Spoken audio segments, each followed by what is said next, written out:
However, O king, if a yogi maintains a desire for improved material enjoyments, like transference to the topmost planet, Brahmaloka, or the achievement of the Eightfold Perfections, travel in outer space with the Vihyasis, or a situation in one of the millions of planets, then he has to take away with him the materially molded mind and senses. The Transcendentalists are concerned with the spiritual body. As such, by the strength of their devotional service, austerities, mystic power, and transcendental knowledge, their movements are unrestricted within and beyond the material worlds. The fruitive workers or the gross materialists can never move in such an unrestricted manner. O king, when such a mystic passes over the Milky Way by the illuminating Sushumna to reach the highest planet, Brahmaloka, he goes first to Vaishvanara, the planet of the deity of fire, wherein he becomes completely cleansed of all contaminations, and thereafter he still goes higher to the circle of Shishumara to relate with Lord Hari, the personality of Godhead. This Shishumara is the pivot for the turning of the complete universe, and it is called the navel of Vishnu, or Garbhodakashayi Vishnu. The yogi alone goes beyond this circle of Shishumara and attains the planet Maharloka, where purified saints like Bhrigu enjoy a duration of life of 4,300,000,000 solar years. This planet is worshipable even for the saints who are transcendentally situated. At the time of the final devastation of the complete universe, or the end of the duration of Brahma's life, a flame of fire emanates from the mouth of Ananta, from the bottom of the universe. The yogi sees all the planets of the universe burning to ashes, and thus he leaves for Satyaloka by airplanes used by the great purified souls. The duration of life in Satyaloka is calculated to be 15,480,000,000,000 years. In that planet of Satyaloka, there is neither bereavement, nor old age, nor death. There is no pain of any kind, and therefore there are no anxieties, save that sometimes, due to consciousness, there is a feeling of compassion for those unaware of the process of devotional service, who are subjected to unsurpassable miseries in the material world.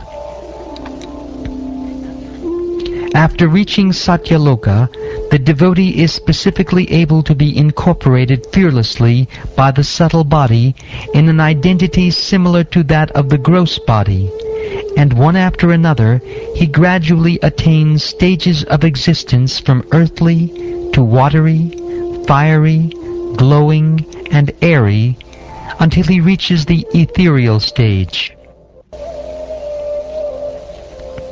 The devotee thus surpasses the subtle objects of different senses, like aroma by smelling, the palate by tasting, vision by seeing forms, touching by contacting, the vibrations of the ear by ethereal identification, and the sense organs by material activities.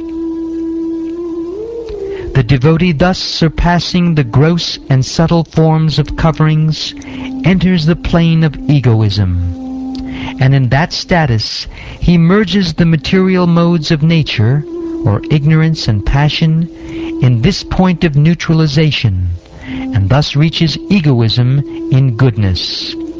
After this, all egoism is merged in the Mahat Tattva, and he comes to the point of pure self-realization.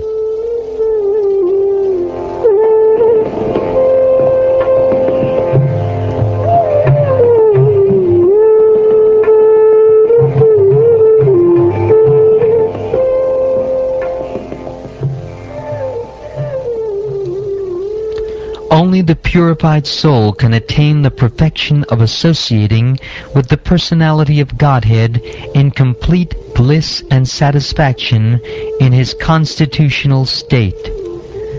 Whoever is able to renovate such devotional perfection is never again attracted by this material world, and he never returns.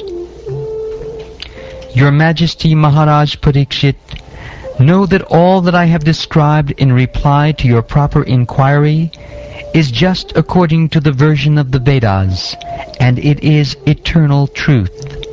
This was described personally by Lord Krishna unto Brahma, with whom the Lord was satisfied upon being properly worshipped. For those who are wandering in the material universe, there is no more auspicious means of deliverance than what is aimed at in the direct devotional service of Lord Krishna. The great personality Brahma, with attention and concentration of the mind, studied the Vedas 3 times, and after scrutinizingly examining them, he ascertained that attraction for the Supreme Personality of Godhead, Sri Krishna, is the highest perfection of religion. The Personality of Godhead, Lord Sri Krishna, is in every living being, along with the individual soul. And this fact is perceived and hypothesized in our acts of seeing and taking help from the intelligence. O King, it is therefore essential that every human being hear about, glorify, and remember the Supreme Lord, the Personality of Godhead, always and everywhere. Those who drink through oral reception, fully filled with the nectarian message of Lord Krishna, the beloved of the devotees, purify the polluted aim of life known as material enjoyment, and thus go back to Godhead, to the lotus feet of Him, the Personality of Godhead.